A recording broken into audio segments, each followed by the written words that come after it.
Hey, what's up, y'all? It's Steve again, Harmless Rebel. Just got a big old stack of hard rock and metal here. About half and half. Half newer stuff, half stuff that I just pulled out and gave a spin.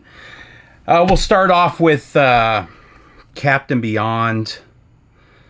So I got this one. Aaron, the metal theologian, did a online record sale. I don't know. 4-6 months ago, and I grabbed a couple records from him, and one of them was this one. It's Captain Beyond Dawn Explosion, which was the third Captain Beyond record. I was really surprised by this one. I really, really liked it. So I love the debut, and then the second one, I think they were going a little more for the prog sound, and they kind of lost some of the heaviness. And I was kind of expecting more prog with this one. But this one I thought was definitely heavier, more in line with the first album, and really dug it. Gave it a few spins, and really happy to finally have that one in the collection. So then after spinning that one, I went ahead and pulled out the second album again, thinking maybe I was just remembering it wrong. And I still don't like this as much as the other two, but it's still a really good album. I still dig the album. But again, it's a little more on the prog side than the heavy side compared to the other two. But it was still a fun list. I hadn't listened to it in years. This one's a white label promo that I found, 7-8 years ago. And then another one that I picked up from Aaron was Blues Creation, which was really one of the first. They may have been the first. I can't remember. But one of the first heavy blues bands in Japan, and I know for sure I believe they're one of the first I believe they're the first Japanese hard rock or blues band to tour the U.S. in the 70s. I didn't like their first record as much as this one, but Demon and 11 Children's fantastic. Just killer blues riffs. Highly recommend this one. This one's an unofficial.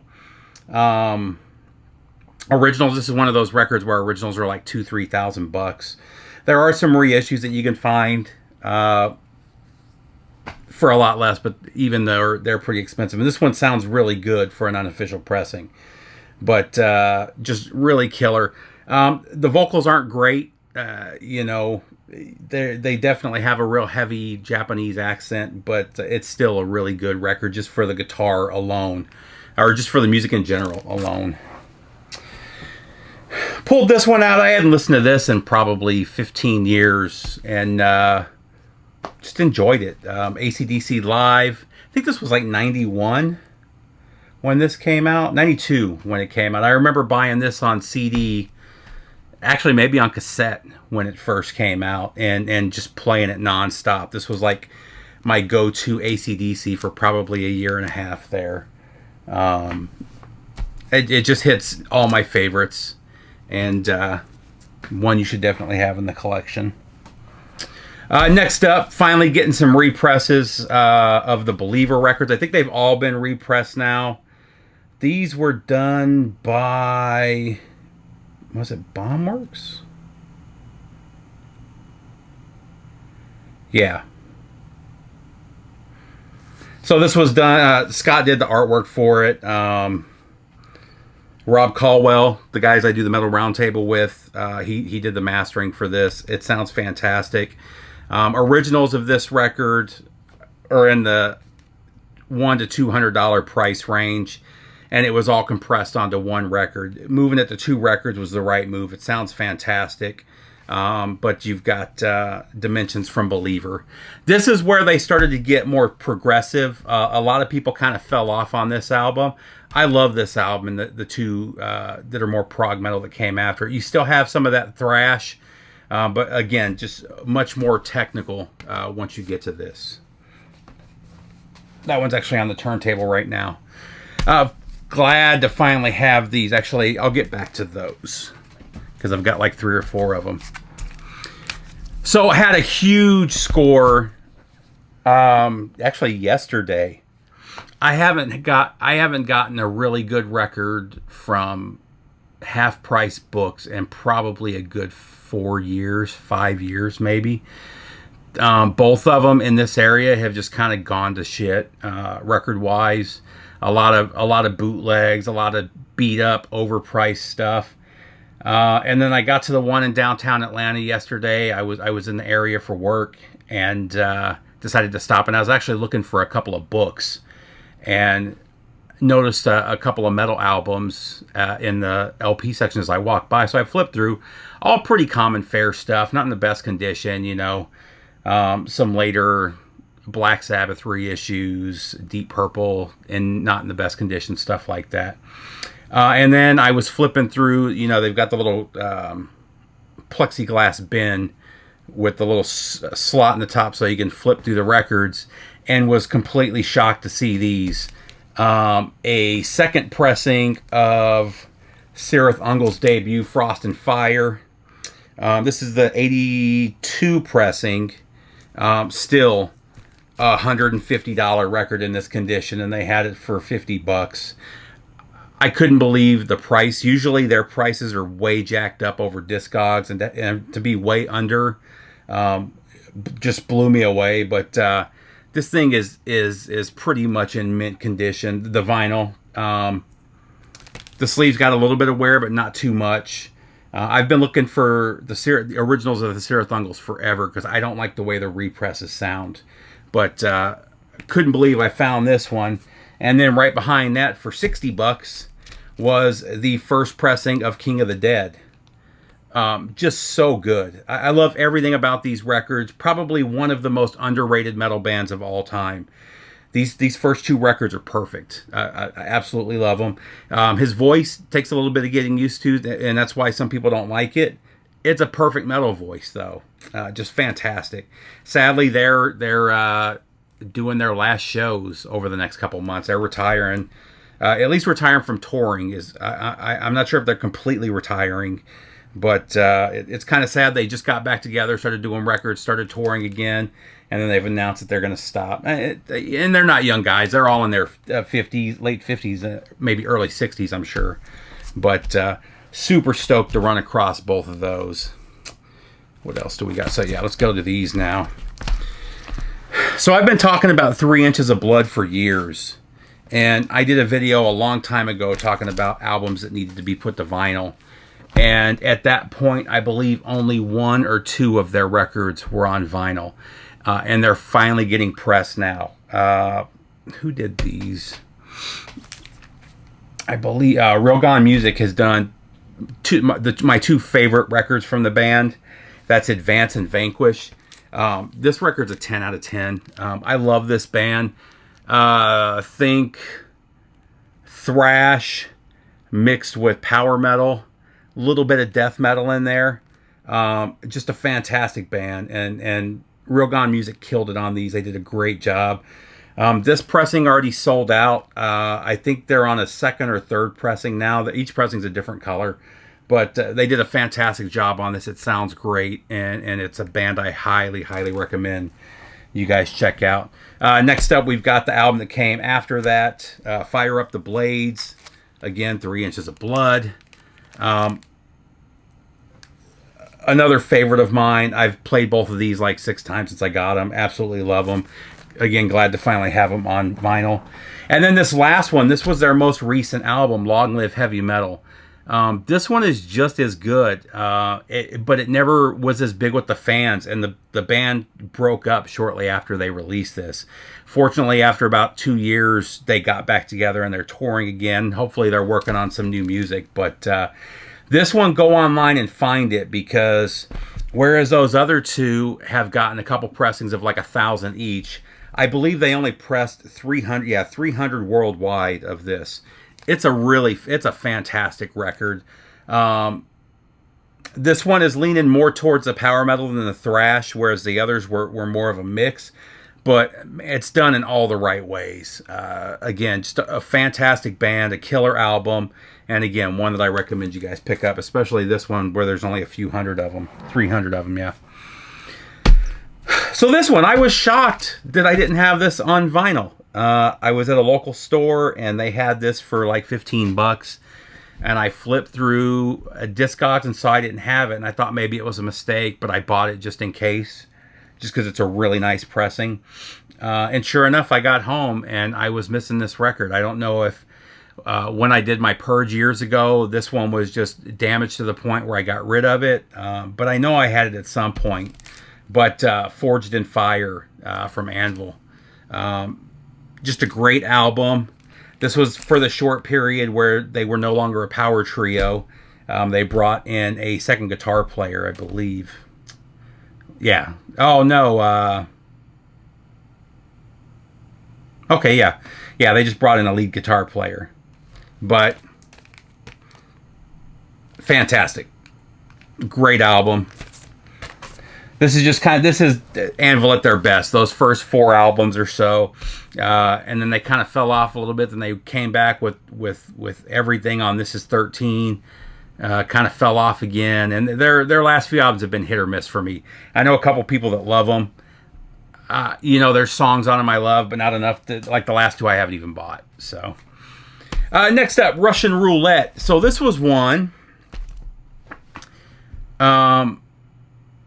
Number one, I'm going to see the band next week. Except as one of my favorite bands. I have never seen them with the current lineup in a show. And what I mean by that is my wife and I ran into them in an airport in Brazil, and I've got a picture on the wall with them. From that trip, and I've wanted to get it signed ever since we took that picture in 2015 or 2016. So, 7-8 years ago. They haven't played Atlanta since then. They've been playing different areas, and they're not playing Atlanta on this tour. So I'm actually going to drive up to Nashville, which is about 3 hours away, next Tuesday, and see them. So really looking forward to that. But ended up pulling out Russian Roulette and giving that one a spin. Hadn't listened to that in years. Also pulled out Balls to the Wall, which is sitting over there. Probably give that one another spin before I put it away. Next up, another one that I ran across for really cheap. One that I've had on cassette for years and years and years. Just never found a copy on vinyl. Probably my favorite from this band, but Crossover from the Dirty Rotten Imbeciles. I was a skater when this came out, and DRI, JFA, a couple other bands were the big skater bands. They were in all of the skateboarding videos from this era, and always have a place in my heart just because of that era. But this was just like their perfect album. I love their punk stuff too, but their Crossover stuff was really where it was at. Next up, Alien, one I've been looking for a long time. I've talked about Mongol Horde records. They only have 6 or 7 records. I think I just need one more to have all the Mongol Horde stuff, and it's one of the Virgin Steels. This is one I've been looking for forever and never found it. The lead singer, Frank Starr, is fantastic. He had a great voice. I don't know why. He had like one other small band. One of the other guys ended up being in another small band. These guys were great though, and just never went anywhere. They did this. I don't even know if it's a full album. I'd have to look at the length of it. It may be a mini LP, but man, this is great. I really dig this one. Then I had some crazy Black Sabbath finds. I know Patrick was Patrick from PB Thal, the live stream that I do on Friday nights and Sunday nights. Was pretty upset that I found these for so cheap. I couldn't believe it. So Volume 4 and Masters of Reality. These are both first U.S. pressings, both greenies. This one is probably VG, but still sounds really good, the record. And then the jacket is in really good shape, really nice shape. And it's the all purple. This was it Columbia House? It was one of the record clubs. I can't remember which one it was, but whichever record club was, maybe it was RCA Record Club. I can't remember which one, but the first record club pressing. I also picked up this one, Black Sabbath Volume 4. The vinyl on this thing is pretty much near mint. Both fantastic. This is a first U.S. pressing. I think I paid $40 a piece for those, which is again well under half what they go for. I think I paid 15 bucks for this one. This one is near mint. It looked like it was unplayed, but Technical Ecstasy. Where is the other one? Two. I also picked up Paranoid for, what was it? Maybe 25 or no, 20 bucks. It was probably VG. I mainly bought that one for the cover because I had another copy of it that I found about 6 months ago that needed a better cover. So I grabbed that one, and it's still at VG. Those things still sell for 50 or 60 bucks. And then I got this one again. This one's VG, and the jacket's falling apart. But man, this is a second US pressing. This thing, even with the scratches, this thing sounds fantastic, especially when you crank it up. It's got kind of a, I might have talked about this in another video. It's got kind of a high noise floor. Or no, that was the second album. I talked about that in the last video. So yeah, this one just sounded really good. But I paid, I think, 14 bucks for this. I mean, insane. And then I also found a Wolf Records copy of Diamond Head for 5 bucks, which is in VG condition. It was in VG. Didn't have the jacket. It was in just a generic jacket. And had it had the jacket, it would have been like a $150 record in that condition. It was scratched all to shit, but it still sounded fantastic. There was a little bit of noise. There were no pops, no skips, nothing. Super stoked to have found that. Pulled this one out because I haven't listened to it in a long time. Still not a favorite, but it should get more love than it gets. The riffs on here are fantastic. I think there's 3 really good songs on here, and the rest of the album is just good. But I was on a Sabbath kick, so I played 13. Hadn't listened to this in years. I don't remember why I pulled this one out, but Armed and Dangerous from Anthrax. Just an all-time favorite of mine. I kind of think of this as they were almost going for that new wave of British heavy metal sound on this. This isn't the thrash of later. I very much put this in the vein of new wave of British heavy metal. And again, I've always loved this one. This one's great. You know what? I'm confusing this one with the other one, but yeah, this one's still great. And then last but not least, the new album from Atrophy. I don't remember if I talked about this before. I've talked about Atrophy a bunch of times. They're one of my favorite of the kind of second tier thrash bands. Their first 2 records are 8 out of 10, maybe 9 out of 10, just both killer thrash. And they disappeared for, I think their second record was 88. And then out of nowhere, they just put out this new record this year. And this is one of my favorites of the year, but this is Asylum. Again, from Atrophy. Another one. Look for this one before it disappears. The early Atrophy records go for crazy money. They're not big enough that they're going to be doing a bunch of represses. And even this one, I couldn't just find on Amazon. I had to order it from some small distro in like California. But find that one while you can still get it because it's fantastic. That's one of my top 10 of the year so far. That's it, guys. Try to get through that quick. Let's see. Oh, wow. It took a lot longer than I thought it would. But I hope everybody's doing good. Take care, and I'll see you soon. Later, guys.